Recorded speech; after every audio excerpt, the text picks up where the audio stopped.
আমরা সবসময় ভাগ্যের দোষ দিই যে আমার সঙ্গে হয়তো ভালো হয়নি, আমার সাথে খারাপ হয়েছে, এরকম আমরা সবসময় বলি।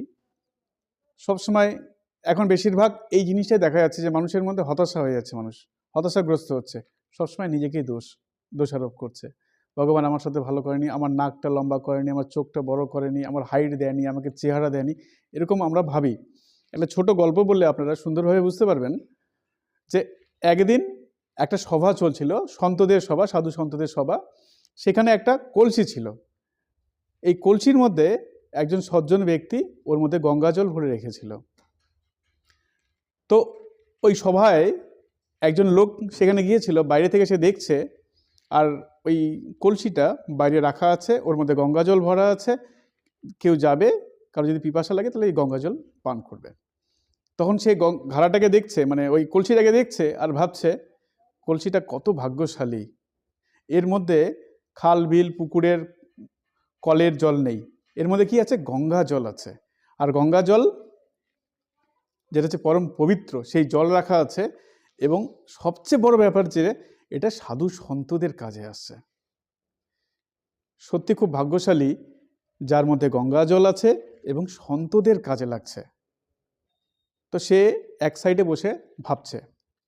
সেই সময় যে কলসিটা ওই ব্যক্তির মনের ভাব বুঝে ফেলে তাকে বলছে, ভাই তুমি এত নিজেকে কেন দোষারোপ করছো? মানে এ কত ভাগ্যশালী, তুমি আমার ভাগ্যটা দেখছো আর তুমি নিজেকে বলছো যে ভগবান আমার সাথে কি করেছে, আমাকে শুধু কষ্টই দিয়েছে। এই যে আজকে যে আমি এই সাধু সন্তদের কাজে আসছি, এর পেছনে অনেক স্টোরি আছে, অনেক কষ্টদায়ক বেদনাদায়ক গল্প আছে। বলে কি, আমি তো একটা সাধারণ মাটির কলসি, একটা মাটি ছিলাম, আগে শূন্য ছিলাম, কিছুই ছিলাম না। একদিন এক কুমার সেখানে গেল, তার কোদাল দিয়ে আমাকে আঘাত করে করে বস্তার মধ্যে ভরল। ওই আঘাত সহ্য করতে হলো এবং বস্তার মধ্যে ভরে আমাকে সে গাধার পিঠে করে নিয়ে আসলো তার বাড়ি। তারপরে আমাকে লাঠি দিয়ে আমাকে ভালো করে ডাস্ট করে নিল, গুঁড়ো করে নিল, পিটিয়ে পিটিয়ে। তারপরে জল দিল, তারপরে ভালো করে মেখে তারপর একটা চাকার মধ্যে রাখলো। আর বন বন করে সেই চাকাটা ঘুরছে। ওই চাকার মধ্যে থেকে আমার মুখের মধ্যে হাত দিয়ে সে আমাকে হাত ঢুকিয়ে দিল। আর এক সাইড থেকে সে মারতে মারতে মারতে মারতে আমাকে একটা সুন্দর আকার দিল। এখানেই গল্প শেষ না, সবে তো কষ্ট শুরু হলো। এরপর আমাকে আগুনে দেওয়া হলো, আগুনে জ্বালিয়ে দেওয়া হলো। কত কষ্ট একবার চিন্তা করো, যে আগুনে জ্বালিয়ে দেওয়া হলো। তারপর সেখান থেকে ওই বের করার পর গাধার পিঠে করে আবার আমাকে মার্কেটে নিয়ে আসা হলো, বাজারে নিয়ে আসা হলো। এবার বাজারে যখন প্রত্যেক কাস্টমারগুলো আসছে, তারা আমাকে উঠিয়ে উঠিয়ে দেখছে আর বাড়ি মারছে যে ভিতর থেকে ঠিক আছে কি না, না খারাপ এটা। তারপরে আমার দাম লাগানো হলো। দাম কত? 20 টাকা, 30 টাকা। এত কষ্ট সহ্য করার পর, এত কিছু হওয়ার পর আর ভগবানের উপর কোনো বিশ্বাস থাকে, পরমাত্মার উপর কোনো বিশ্বাস থাকে? তখন আমিও বলছিলাম, হে পরমাত্মা, তুমি কাউকে পাওনি, আমাকে শুধু পেয়েছো। এত কষ্ট আমার জীবনে, আমার ভাগ্যই খারাপ,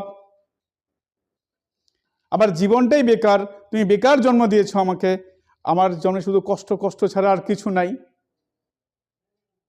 কিন্তু সেই সময় একজন সজ্জন ব্যক্তি এসে এই আমাকে কিনে নিয়ে গেল, গঙ্গা জল ভরে আমাকে এই সাধুদের সন্তদের সেবায় লাগানোর জন্যে সেখানে গঙ্গা জল ভরে রাখলো।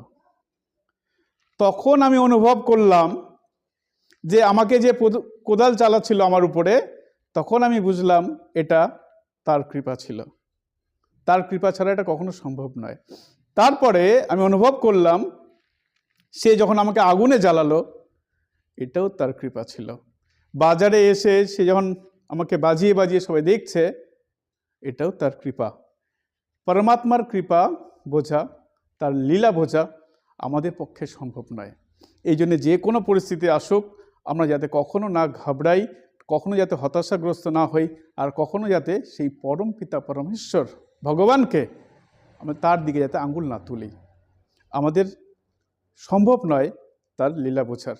আমাদের যদি তার কৃপা লাভ করতে হয়, তাহলেও আমাদের জীবনে দুঃখ আসুক, কষ্ট আসুক, সুখ আসুক, তিনি সব দেখছেন, তিনি সব করাচ্ছেন, তিনি আমাদের সমস্ত কিছুর মূলে এবং তিনি আমাদের উদ্ধার করবেন।